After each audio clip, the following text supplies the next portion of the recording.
টি-20 বিশ্বকাপ শুরুর আগেই বেশ বেকায়দায় ভারত। পশ্চিমবঙ্গে হঠাৎ করে বৃদ্ধি পাচ্ছে নিপা ভাইরাসের সংক্রমণ। এই পরিস্থিতিতে প্রায় 100 জনকে রাখা হয়েছে কোয়ারেন্টাইনে। বিশ্বকাপ শুরুর ঠিক আগ মুহূর্তে আয়োজকদের জন্য বড় চ্যালেঞ্জ হয়ে দাঁড়িয়েছে এই সংক্রমণ। আগামী 7 ফেব্রুয়ারি থেকে 8 মার্চ পর্যন্ত ভারত ও শ্রীলঙ্কায় অনুষ্ঠিত হওয়ার কথা রয়েছে 20 দলের এই মেগা ইভেন্ট, যেখানে অংশ নিতে আসবেন বিভিন্ন দেশের ক্রিকেটার, কর্মকর্তা ও হাজারো সমর্থক। আপনাকেই বলছি, ইন্স্যুরেন্স করলে স্মৃতিতে সুরক্ষা পাবেন নিশ্চিতে। নিপা ভাইরাস একটি বাদুড়বাহিত রোগ, যাতে মৃত্যুর হার কিছু ক্ষেত্রে 45 থেকে 75% পর্যন্ত। ফলে স্বাস্থ্য ঝুঁকি নিয়ে স্বাভাবিকভাবেই আন্তর্জাতিক মহলে দুশ্চিন্তা বাড়ছে। ভারতীয় গণমাধ্যমের তথ্য অনুযায়ী পশ্চিমবঙ্গে উদ্বেগজনক হারে বাড়ছে নিপার সংক্রমণ। এশিয়ান দেশগুলোর ট্যুরিস্টদের যেতে হচ্ছে স্ক্রিনিং টেস্টের মধ্য দিয়ে।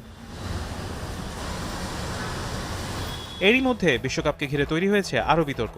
নিরাপত্তাজনিত কারণে বাংলাদেশ দল ভারতে যেতে অস্বীকৃতি জানালে শেষ পর্যন্ত আইসিসি বাংলাদেশের পরিবর্তে স্কটল্যান্ডকে বিশ্বকাপে অন্তর্ভুক্ত করে। এই সিদ্ধান্তে অসন্তুষ্ট পাকিস্তান ক্রিকেট বোর্ডও এখন অংশগ্রহণ নিয়ে জানায়নি চূড়ান্ত সিদ্ধান্ত।